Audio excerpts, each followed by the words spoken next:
Car நிறைய பேர் complaint.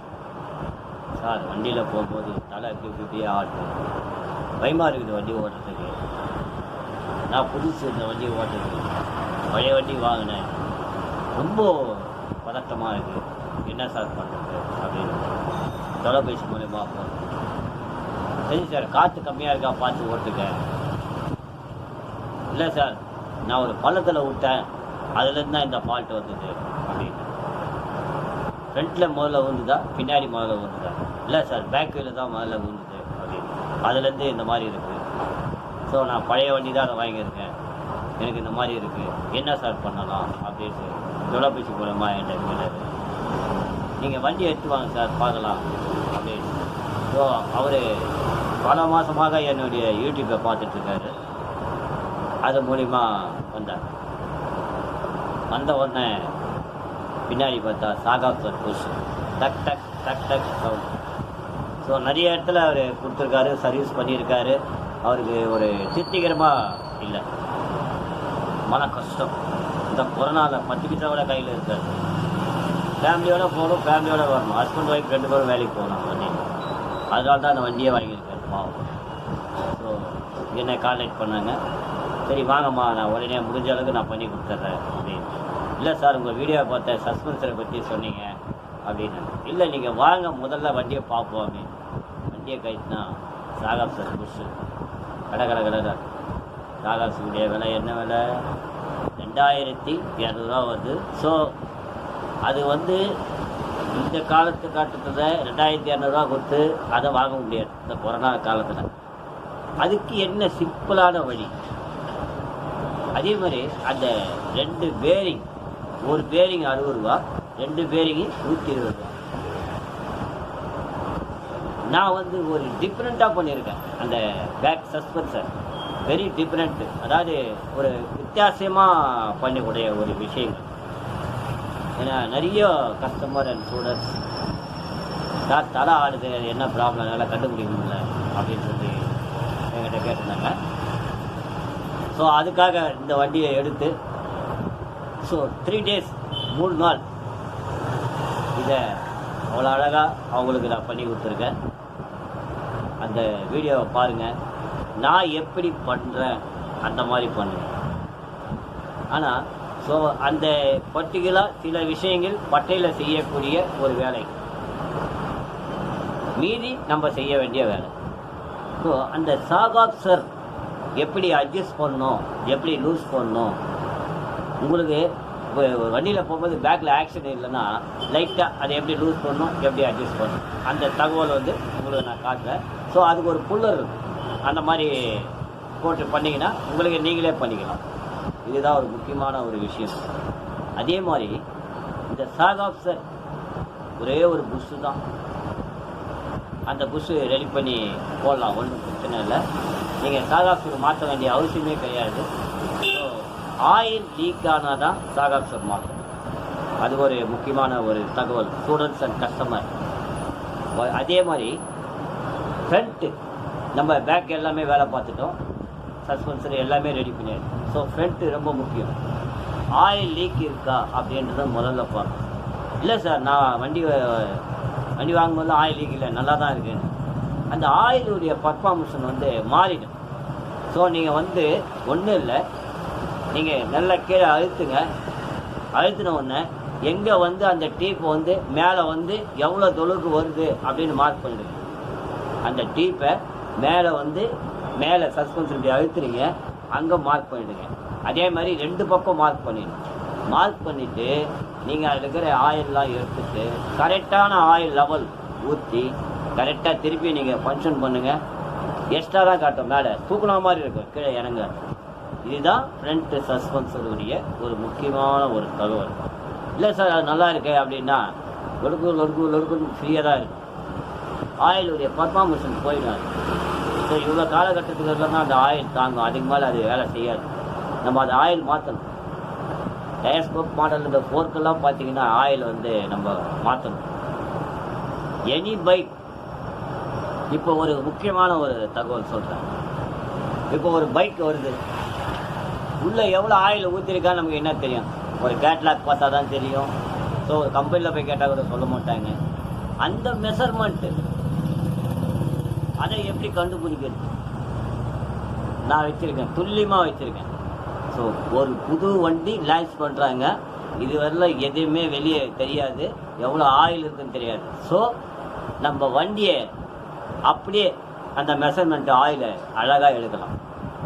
எவ்வளோ ஆயில் அது உள்ளே ஊற்றிருக்காங்க, எவ்வளோ ஆயில் அதில் ஊற்றணும் அப்படின்ற அந்த மெஷர்மெண்ட்டு அழகாக நம்ம எடுத்துடலாம் ஈஸியாக. ஸோ ஆயில் நம்ம கைட்டு தேவையில்லை, அதே மாதிரி வேறு போர்க்கு டீப்பு உருவ தேவையில்லை. இதுதான் வந்து ஒரு முக்கியமான ஒரு விஷயங்கள் நான் சொந்தமாக கண்டுபிடிச்சி வச்சிருக்கேன். இப்போது ஒரு உதாரணத்துக்கு சொல்கிறேன், இப்போ டயர்ஸ்கோப் மாடல் ஸ்கூட்டரில் வருது, பைக்லேயும் வருது. ஸோ அது வந்து அந்த அந்த ஃப்ரண்ட்டு டீப்பு போட்ட சாகாப் சார். ஏன்னா இது இங்கிலீஷில் சொன்னால் டயர்ஸ்கோப்னால் நிறைய பேர் நம்ம ஸ்டூடெண்ட்ஸுக்கு தெரியாது. அதனால் கோர்க் டிபி வச்ச சாகாப்சரில் லெஃப்ட்டு ரைட்டு வருது. ஸோ அதுக்கு எவ்வளோ ஆயில் ஊற்றணும் அப்படின்னு நிறைய விஷயங்கள் இருக்குது. லெஃப்டில் எவ்வளோ ஆயில், ரைட்டில் எவ்வளோ ஆயில், இந்த மாதிரி பல விஷயங்கள் நான் கண்டுபிடிச்சி வச்சுருக்கேன். வண்டி போவார், வாரும் அப்படியே கம்பெனிலேருந்து வண்டி வந்தது சார், வாரும் சார். அதுக்கு பின்னாடி பார்ப்பார், எல்லாமே சாகாப்ஸ் எல்லாம் மாற்றி கொடுத்துருவாங்க. ஆனால் எங்கே ஃபால்ட் இருக்குது, ஃப்ரண்ட்டு சஸ்பென்சரில் ஃபால்ட் இருக்குது. அந்த ஆயிலுடைய நம்ம கரெக்டான பொசிஷனில் கரெக்டாக வச்சோம்னா இதுதான் ஒரு முக்கியமான ஒரு தகவல். ஆயில் வந்து லெஃப்ட்டு ரைட்டுக்கு ஆயில் வித்தியாசம் இருக்குது. அது பிரகாரம் நம்ம ஆயிலை கரெக்டாக ஊற்றணும்னா ஸோ பிரமாதமாக இருக்கும் வண்டி. இப்போது நம்ம இருக்கிறது ஒரு எமகா ரே, அது ஆயில் பார்த்திங்கன்னா லெஃப்டில் எவ்வளோ ஆயில், ரைட்டில் எவ்வளோ ஆயில் அப்படின்றது நான் கண்டுபிடிச்சி அந்த வண்டியில் ஊற்றி வச்சுருக்கேன். ஸோ எனக்கு வந்து கேட்லாக்கோ எதையோ வச்சு நான் பார்க்குறேன். ஸோ ஓன் டிசைன், என்னுடைய ஓன் கண்டுபிடிப்பு சார். இப்போ வரல சார், வண்டி அருமையாக இருக்குது சார். ஒரு பக்கம் எந்த பக்கம் ஜக்குதோ, எந்த பக்கம் இப்படி லூஸ் ஆகுதோ அதுக்கு உண்டான விஷயங்கள் கரெக்டாக செய்யணும். என்னென்னா ஆயில் இந்த பக்கம் எந்த பக்கம் வெயிட் ஓவராக இருக்கோ அதில் இப்போது ஒரு 60 ml ஆயில்னா 65 ml ஆயில் ரைட்டு, அதாவது நம்ம left hand side break drum வரக்கூடிய அதே மாதிரி டிஸ்க்கு பேடு வந்தாலும் அதுக்கும் அந்த மாதிரி தான் அந்த ஆயில் ஊற்றணும். அதே மாதிரி ரைட்டில் பார்த்தீங்கன்னா வெயிட்டே இருக்காது, சும்மா ஒரு டீப்பு மட்டும்தான் இருக்கும். ஸோ இந்த பக்கம் சஸ்பென்ஷன் ரொம்ப வெயிட்டு போடாது, இந்த பக்கம் தான் வெயிட்டு போடும். ஸோ இதுதான் ஒரு தகவல், எனக்கு நான் பண்ணக்கூடிய ஒரு ஐடியா.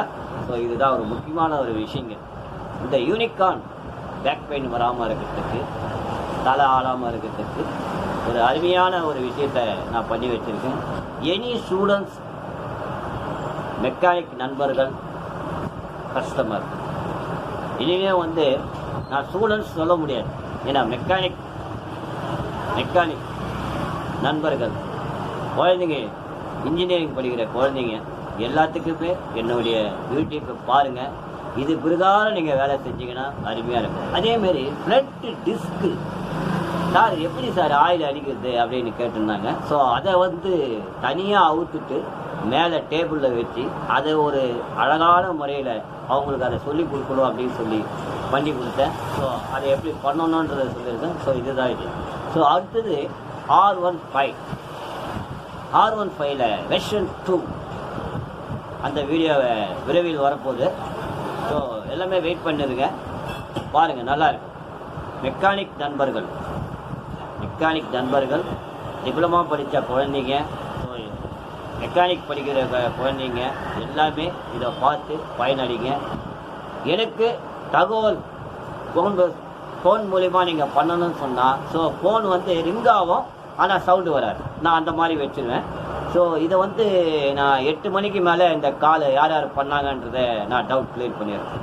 இதுதான் என்னுடைய தகவல். ஸோ நீங்கள் வந்து ஃபோன் பண்ணால் சாரி எடுக்கலை அப்படின்ற மட்டும் தவறாக நீங்கள் நினைக்க வேண்டாம். ஸோ என்னால் முடிஞ்சவளுக்கு என்ன ஒரு ஸ்டூடெண்ட்ஸுங்களுக்கு கற்றுக் கொடுக்கணும், மெக்கானிக் நண்பர்களுக்கு கற்றுக் கொடுக்கணும் அப்படின்ற என்னுடைய ஒரு எண்ணங்கள் என் மனசில் இருக்குது. நான் அதை எல்லாமே உங்களுக்கு என்னென்ன சொல்லித்தரணுமோ அனைத்தும் சொல்லிக்கிறேன். அதேமாரி நிறைய நண்பர்கள், மெக்கானிக் நண்பர்கள், கஸ்டமர், சார் BS6 வந்திருக்கு, என்ன அதை பற்றி ஏதாவது விளக்கம் கொடுங்க சார் அப்படின்னு. BS6 ஒன்றும் கிடையாது. ஒரு 10 வத்துப்பட்டி நீங்கள் ரெயினாக அடிக்க வச்சுருங்க. இல்லை ஒரு உதாரணத்துக்கு சொல்கிறேன், இப்போது நம்ம தீபாவளி வருது, அதில் வந்து இந்த லட்சுமி வெடி அந்த வெடின்னு ஒரு பண்டலாக அப்படியே லைனாக 5 வெடி வச்சுருப்பான். அப்படியே பார்த்தீங்கன்னா 12 இருக்கும், இல்லை 20 இருக்கும். அந்த 20 தான் சென்சார்.